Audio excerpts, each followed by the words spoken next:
Assalamu alaikum, friends. I'm out here right now. It's evening time, but the thought had occurred to me. We like our scout rifles here. What about a scout handgun? And by the way, you know that feeling in the pit of your stomach when you look at something that makes you happy and you listen to somebody that gives you a warm sensation of joy? Well, that's me. So, welcome to the channel. Scout handguns here in the evening time frame. I like the scout rifle concept. A scout handgun would be a similar concept. It would be something like I can put food on the table, but also defend myself against any threat. It would have to be a large caliber handgun. Something maybe intermediate, perhaps. 38, 357 Magnum chambering. I think the K-frame or the L-frame makes an ideal scout handgun. I can take down medium-sized game. I can defend myself against a bear. And it also makes a capable defensive handgun. So here we go.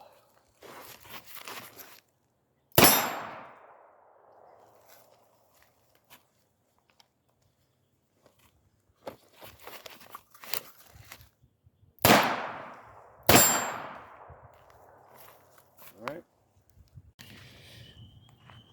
Look at those fancy wood grips right there. This is called a conversion grip, which means that you got a round butt K-frame revolver and it resembles a square butt grip. I think we bought these for how much? 80 bucks. 80 bucks a while back. But we had to stain them because we like the darker color on there.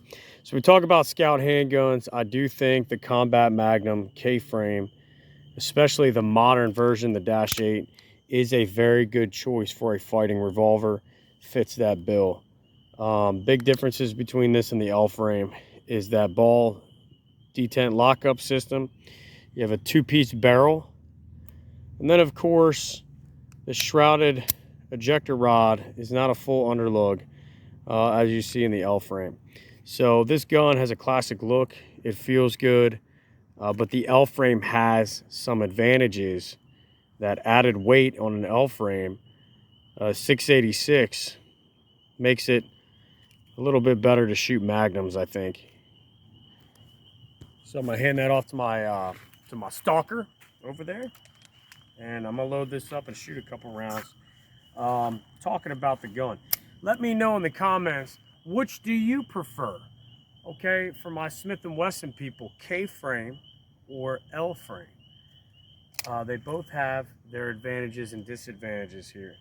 So with wood grips especially, you do feel the Magnum rounds quite a bit. And I will tell you that in the rain, and God forbid you are bleeding, okay, blood is sticky, okay, so it might not be that big of a deal, but with water, all right, you're going to be slipping a little bit on these wood grips. Go ahead and pause it. Okay, guys. Hey, scout handgun. I don't like the term scout handgun. I would rather just say all-purpose handgun. Some drills with a revolver, double action. You know, with the single action, we're working the hammer. With a double action, we need to work that trigger, okay? And we also need to be proficient with our reloads. So having a way to carry your reload strong side. I'll talk about speed loaders here in a minute and the differences between them.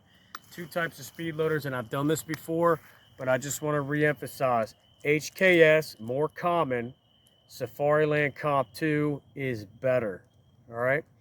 This and this are not handles. Do not grab a speed loader by this knob or this knob.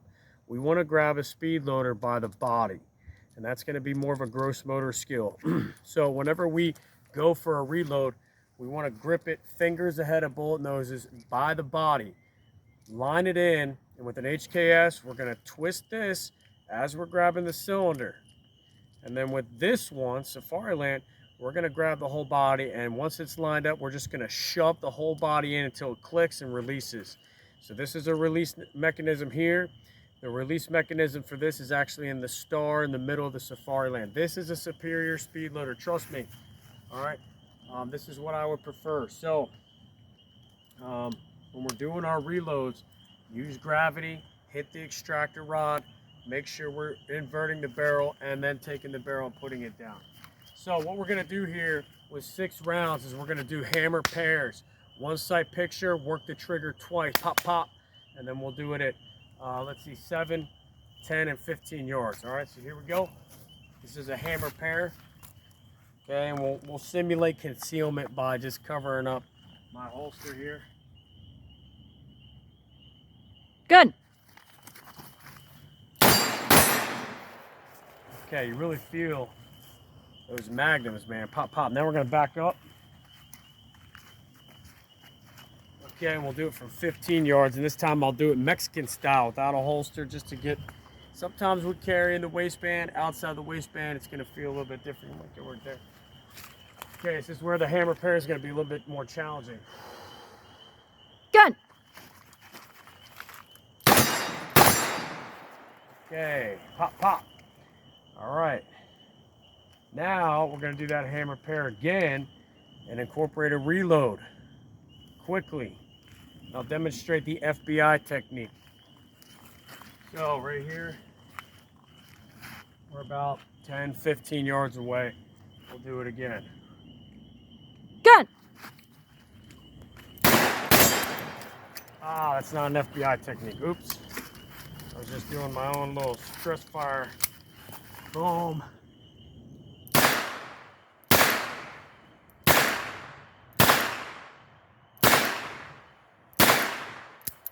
This is FBI. Boom, boom, boom.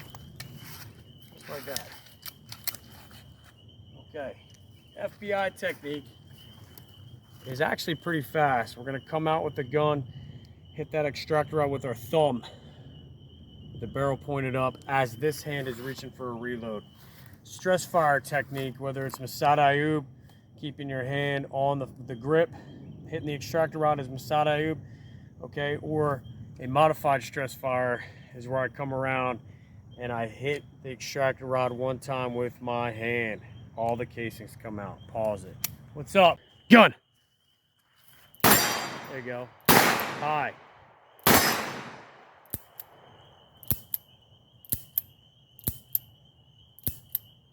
Uh-oh. All right, so sometimes this happens. We got a misfire. This is federal ammunition. So what I'm gonna do is, the gun is safe right now because it's opened up. It's not closed. So what I'm gonna do is I'm actually gonna look to see where that round is. It's right here. So I'm gonna line it up. And sometimes with a misfire, you can hit it with a single action, it'll go off. So here we go. Single action.